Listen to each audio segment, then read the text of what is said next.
Bismillahirrahmanirrahim. Assalamualaikum warahmatullahi wabarakatuh.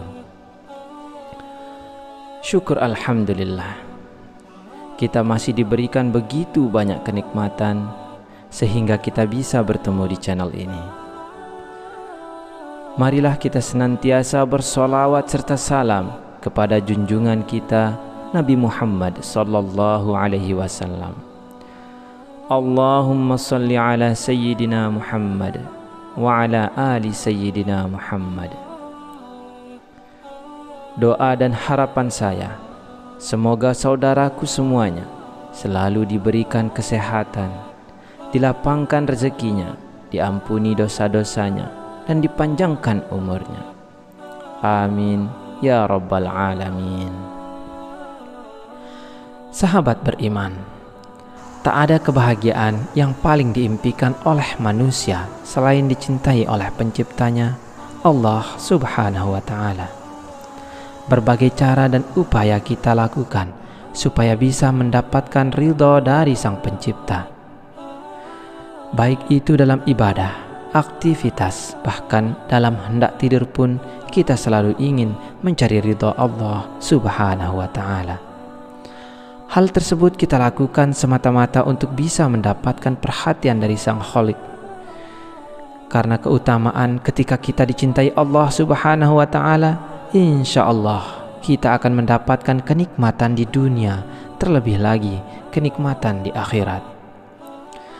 Rasulullah Shallallahu alaihi wasallam pernah bersabda, apabila Allah mencintai seorang hamba, maka Dia menyeru Jibril, sesungguhnya Allah mencintai fulan, maka cintailah dia. Maka Jibril pun mencintainya. Lalu Jibril menyeru kepada penduduk langit, sesungguhnya Allah mencintai fulan, maka cintailah dia. Maka penduduk langit pun mencintainya. Setelah itu kecintaannya diteruskan kepada penduduk bumi. Hadis riwayat Bukhari. Sahabat beriman, lalu apa ciri-ciri kalau kita disayang Allah? Pertama, yaitu dibukanya pintu amal soleh sebelum kematian. Rasulullah Shallallahu alaihi wasallam pernah bersabda, apabila Allah menginginkan kebaikan kepada seorang hamba, Allah akan jadikan ia beramal. Dikatakan, apabila dijadikan beramal itu, beliau bersabda, Allah bukakan untuknya amalan soleh sebelum meninggalnya, sehingga orang-orang yang berada di sekitarnya ridho kepadanya. Hadis riwayat Ahmad dan Al-Hakim. Dari hadis tersebut sudah jelas dikatakan bahwa jika Allah menghendaki kebaikan pada hambanya, maka Allah akan menjadikan hamba tersebut beramal soleh sebelum wafatnya, dan menjadikan hamba tersebut senantiasa bertaubat kepada Allah Subhanahu wa ta'ala atas segala kesalahannya dalam setiap nafasnya. Sehingga ketika hamba yang dikehendaki Allah tersebut meninggal dunia, maka ia meninggal dalam keadaan husnul khotimah dan diampuni segala dosa-dosa yang pernah dikerjakan semasa hidupnya di dunia. Sungguh sangatlah beruntung seorang hamba yang dicintai Allah tersebut. Yang kedua yaitu dipercepatnya sanksi di dunia.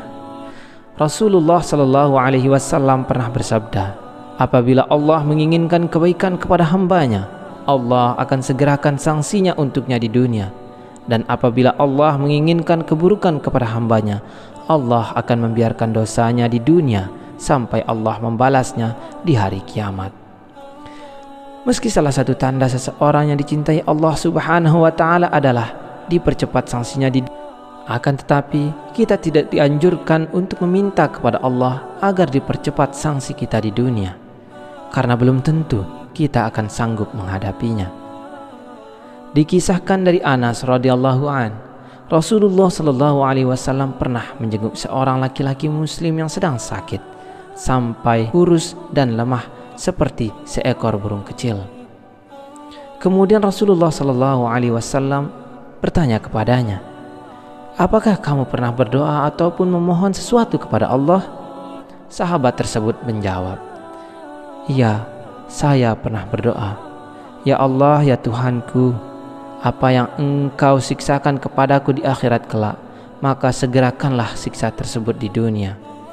Mendengar pengakuan itu, Rasulullah SAW pun berkata, Subhanallah, mengapa kamu berdoa seperti itu? Tentu kamu tidak akan tahan. Mengapa kamu tidak berdoa, Ya Allah, berilah kami kebaikan di dunia dan kebaikan di akhirat, serta peliharalah kami dari siksa neraka. Lalu Rasulullah SAW berdoa kepada Allah untuk sahabat tersebut, dan akhirnya Allah pun menyembuhkannya. Hadis riwayat Muslim. Sahabat beriman, mungkin dari kisah tersebut kita sudah ada sedikit gambaran bahwasanya siksa akhirat sangatlah berat. Untuk itu, kita tidak dianjurkan untuk meminta sanksi siksaan tersebut semasa kita hidup di dunia. Akan tetapi, kita sangat dianjurkan untuk terus selalu berdoa, memohon ampunan kepada Allah Subhanahu wa Ta'ala agar diberikan kebaikan di dunia maupun kebaikan di akhirat. Dan semoga kita semua bisa dijauhkan oleh Allah Subhanahu wa Ta'ala dari siksaan api neraka. Amin ya rabbal alamin.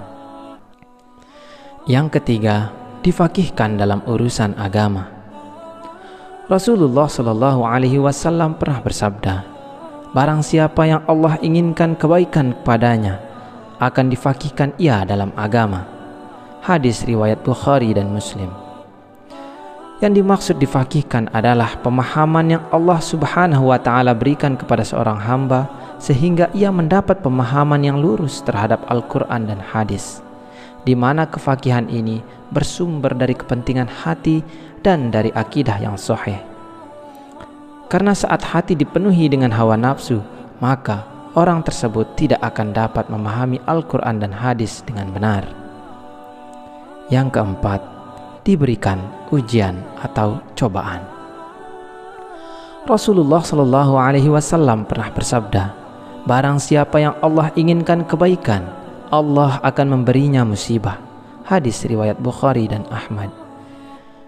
Sahabat beriman, musibah tidak selalu berkaitan dengan azab Allah yang ditimpakan kepada kita. Akan tetapi, musibah sebetulnya adalah ujian bagi seorang hamba untuk menguji tingkat ketakwaan kita kepada Allah Subhanahu wa Ta'ala.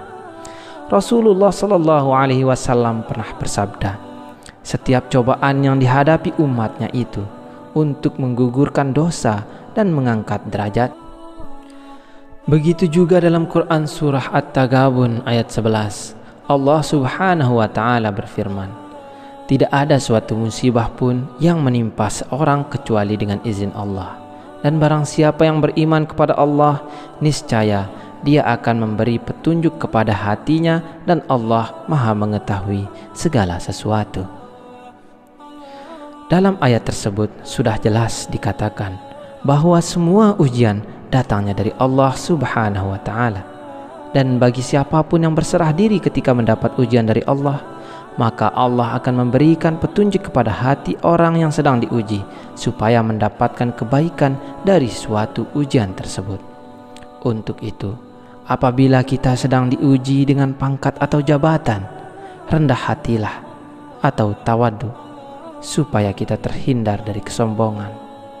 Apabila kita sedang diuji dengan rezeki atau harta kekayaan, hendaknya kita semakin rajin untuk bersedekah dan membantu orang-orang yang sedang dalam kesusahan. Dan apabila kita sedang diuji dengan umur panjang, maka hendaknya kita gunakan sisa umur tersebut untuk selalu berbuat kebaikan, memperbaiki amal, perbuatan dan selalu memohon ampunan kepada Allah Subhanahu wa Ta'ala. Insya Allah dengan cara seperti itu kita bisa menjadi manusia yang dicintai Allah Subhanahu wa Ta'ala. Amin ya rabbal alamin. Yang kelima, diberikan kesabaran. Dalam hal ini, Rasulullah SAW bersabda, tidaklah seorang diberikan dengan suatu yang lebih baik dan lebih luas dari kesabarannya. Hadis riwayat Bukhari dan Muslim. Seperti yang kita tahu, kesabaran dalam keimanan bagaikan kepala dengan badan, yang artinya keduanya saling melengkapi. Begitu juga dengan iman seseorang. Iman tak akan hidup dalam diri kita kalau tanpa dibarengi dengan kesabaran. Dan untuk bisa menjalankan perintah Allah dan menjauhi setiap larangannya, iman dan kesabaran sangatlah diperlukan. Karena iblis dan bala tentaranya tak akan pernah diam untuk menyesatkan manusia dari jalan Allah. Untuk itu, marilah kita semuanya berdoa, semoga kita semuanya bisa menjadi salah satu di antara hamba-hambanya yang dicintai Allah Subhanahu wa ta'ala. Amin, amin, ya rabbal alamin. Wallahu a'lam bissawab. Wassalamualaikum warahmatullahi wabarakatuh.